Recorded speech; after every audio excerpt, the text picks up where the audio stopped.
किया ना उसके पास मोहिनी रूप कोई काम नहीं आया। और जब कोई काम नहीं आया तो तीसरा उसके पास हथियार था मारण।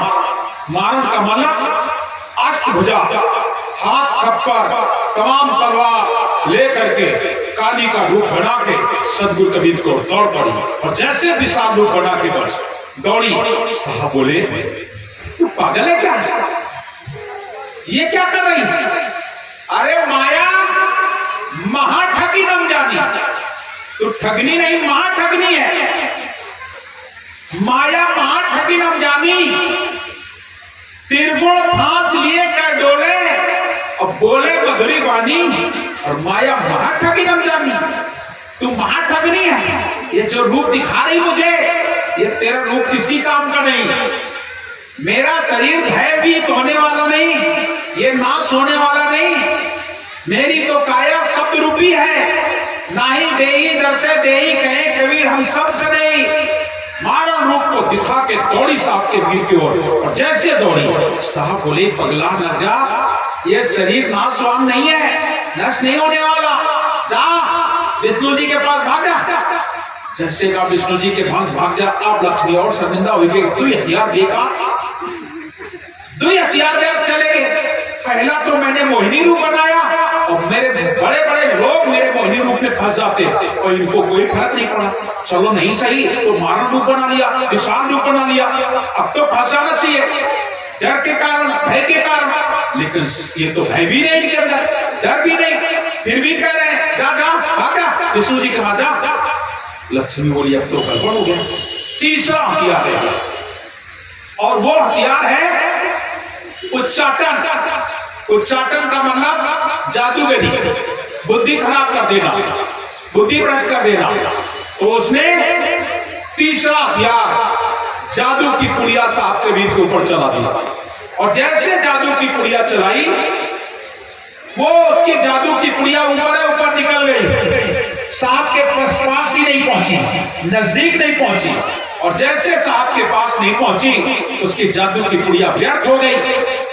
जैसे ही साहब कबीर ने देखा, इसने तो जादू की पुड़िया चला दी। साहब कबीर बोले तो सच में पागल, यहां तो ये जंतर मंतर जादू टेरना ये सब बेकार है। यहां तो केवल मेरा एक नाम तेरे सारे के सारे जितने भी जंतर मंतर सबको समाप्त कर देने वाला है। एक बार ये कहे कबीर सुमिरत नाम मिटे जमती, सत्य नाम का बाजे डंका, दूत भूत सब माने शंका। सत्य नाम का बाजे डंका, दूत भूत सब माने शंका। और सत्य कबीर कहे लौलाई, 52 लाख दगा मिट जाए। तू 1 करोड़ की बात कर रही, 52 लाख दगा खत्म हो जाएंगे। सत्य कबीर का बाजे डंका, दूत भूत सब माने शंका। सत्य कबीर कहे लौलाई, 52 लाख दगा मिट जाई। एक बार ये कहे कबीर सुमिरत नाम मिटे जमती, जमती तीर दूर हो जाती है। माया बोलिए तीसरा हथियार भी लगता है, व्यर्थ जा रहा है, मेरा काम नहीं कर रहा है। जिस जादू मंत्र में हमने बड़े बड़े लोगों को फंसाया, और मेरा ये जादू मंत्र वाला भी शब्द व्यर्थ जा रहा है। अब घबरा गई लक्ष्मी, अब तो कोई उपाय नहीं है। ये 3 हथियार ही बड़े बड़े हथियार है, चौथा हथियार है लेकिन जीतना मुश्किल है। अब घबरा गई। चौथा हथियार था उसके पास वशीकरण, और वशीकरण में रूप राग और विमति सेवा विविध प्रकार, ये वशीकरण के 4 हथियार, रूप राग विमति और सेवा विविध प्रकार। तो रूप तो काम नहीं आया, राग इसको इनको आएगा नहीं, क्योंकि 64 राग रागनियों से साफ करे। यहां पर साहब ने कह दिया 64 राग रागनियों से भी परे, राग में नहीं साहब फंसे। साहब कबीर का जो ज्ञान है वो रागों से परे, इसीलिए उसको वैराग कहा जाता है। यहां जो भी ज्ञान हम लोग बोलते हैं राग में, जैसे हमारे ये हंसमणि साहब गाएंगे तो तन को अगर ढोलक के एको हाथ ऐसे ते ऐसे होगा, ये तुरते इनके तरफ दिखिए बोल, ठीक है। अगर हारमोनियम का एक स्वर भी इधर से उधर हुआ, तुरंत बाबूलाल साहब की तरफ दिखिए।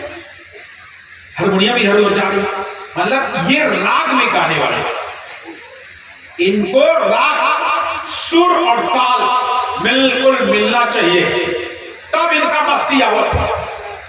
अगर ताल सुर है तो इन्हें मस्ती है, और अगर ताल गड़बड़ तो मस्ती नहीं है, और इधर सुरो गड़बड़ हुई तो मस्ती नहीं है। भजन चाहे जितना बढ़िया हो लेकिन ताल सुर होए। क्या भाई ऐसी बात है कि आसमानी गड़बड़ तो नहीं है? ताल सुर अगर गड़बड़ा गया तो ये भी बेकार। इनको चाहिए सुर, राग रागनी, इनके पास राग रागनी, और साहब कबीर कहते हैं राग रागनी से परे होत आनंद आनंद भजन में, बरसत प्रेम अमी के बादल, बीजत है कोई संत, होत आनंद आनंद भजन में, होत आनंद आनंद। आप लोग रोज वही भजन सुनते, कम से कम हंसमणि हमारे साथ है 20 साल हुई गए, चलो चलो हमारे साथ है नहीं, 20 साल हुई गए, 20 साल हो गए कम से कम, और कुछ ज्यादा हुई गए, कम ना हो 20 साल से। और आजो दिन तुम लोग का कही हो, हंसमणि को बुलवाया साहब, हंसमणि को बुलवाए, हंसमणि को बुलवाएंगे, क्या सुना था हंसमणि के? आज तक एक भजन के शब्द के अपने जीवन में धारण करे होगा, एक भजन एक शब्द अपने जीवन में धारण करे होगा, फिर क्या? अरे बढ़िया चिंता बीच में बजाते हाल में चिंता को अच्छे से लोग देखा दे, अरे भाई चिंता बजा ले, खड़ा हो जाता है जिस समय माइक पर अच्छे खासे लोगों की बोलती बंद हो जाती है। क्यों? राग है उसके पास, कला है, कला है और राग है, इसलिए। और भजन तो सब जन गा रहे हैं, भजन तो सब जन गा रहे हैं, गा रहे ना, लेकिन हुई हंसमणि का आखिरी में नंबर 3 जा क्या तुम्हारे सब जब बैठ रही है, हंसमणि को हो जाए भजन तब जाइए, हंसमणि को हो जाए तब जाइए, ओके पहले सबका निपटा दो, और अगर हंसमणि का पहले दे दिया तो जनता सब गायब है, चली जाइए ना, फिर कौन ना बैठी हंसमणि के भजन जहाँ हुई गए, अब चलो आपका बच्चों कुछ नहीं, और लोग पीछे पड़े रही हंसमणि का दे दो भाई, बाबूलाल साहब का दे दो, हंसमणि का दे दो, नहीं लोग भजन ज्यादा सुना, और लोग तो काम चलाओ सरकार है, काम चलाओ सरकार है। आप लोग क्या सुनते हो? केवल हारमोनियम, ये समय लहरा बजे बाबूलाल साहब के, और ढोलक आसमान छुमन लागे, अरे फिर देख लो एक नाचब नावत हो और नाचन लागे, क्या भाई है ऐसी बात की नहीं? यही है रूप और राग, राग ये बंधन है, ये भी बंधन है, साहब कबीर इसे बंधन कहते हैं। राग में नहीं फंसना है, हमेशा भजनों के भाव पर जाया करो। भजन क्या कह रहा है? भजन कह रहा है दरस देव गुरु परम स्नेही, और तुम बिन दुख पावे मेरी देही। हम गईबे तो नीक ना लागी, लेकिन हंसमणि का गादी ने मजा आगा भाई, मजा आगा, काय मजा आगा? ये राग से गाएगा और हम बेराग, ये सुर से गाएगा, हम बेसुरा, हमारे पास कोई सुर नहीं है। सुर हो या ना हो, राग हो या ना हो, लेकिन भाव पर जाओ। जब भी भजन सुना करो भाव से सुना करो, भाव क्या कह रहा है, हमारा जीवन कैसा होना चाहिए, तो बात बन जाए। तो रूप राग ये बंधन है, रूप भी बंधन है। रूप को आकर्षित देख करके आकर्षित होना, ये रूप है। अगर रूप में आकर्षित होना ही है तो हम अपने सदगुरु के रूप में आकर्षित हो जाए तो हमारा जीवन धन्य हो जाए। लेकिन सदगुरु के रूप में कहां आकर्षण है, वहां कहां आकर्षण है? साहब के रूप में आकर्षण नहीं है। रूप अगर आपको जीवन में बसाना है तो साहब कबीर के रूप को अपने नेत्रों में बसा लो। कहो साहब से प्रीतम नैनन में बसो, पलक ढांक तो ले, ना मैं देखूं और को ना तो देखन, आओ मेरे नेत्रों में बस जाओ, मेरे नेत्रों में बस जाओ। अपने साहब को बसाओ ना नेत्रों में, लेकिन तुमने साहब को तो जगह नहीं दी अपने नेत्रों में। अपने नेत्रों में जगह दुनिया के लोगों को दे दिया, दुनिया की वस्तुओं को दे दिया। अपने नेत्रों में जगह देना है तो साहब के प्रति हो जाओ, साहब को देखो। तो रूप और राग, राग जब भी हम विनय करते हैं तो विनय राग नहीं होता है, विनय भाव होता है। जब हम विनय करते हैं भावपूर्ण, जब भाव से आप विनय करते हैं तो आपके आंखों से आंसू निकल जाएंगे, रोना शुरू कर दोगे। लेकिन जिस समय आप राग से गाएंगे वहां रोना नहीं आएगा, वहां हंसना आएगा, वहां हंसोगे। तो रूप राग विनती, विनती के लिए कुछ की जरूरत है, हाथ जोड़ना, चरणों में सिर रख देना, बस साहब अब तो भाई तुम हो, कुछ नहीं दुनिया में, कुछ नहीं, बस विनय करो, लोग अधीन हो जाएंगे, आपको स्वीकार कर लेंगे। आज लक्ष्मी जी ने वही किया।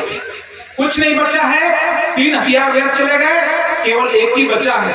चरण पकड़ लिए, चरण पकड़ के सिर रख दिया, हे साहब आप मेरे ऊपर दया करो, सब कुछ आपका है, मैं आपके आगे कुछ नहीं, दासी जान नहीं बिसरो मोहू, सेवक बन जाओ।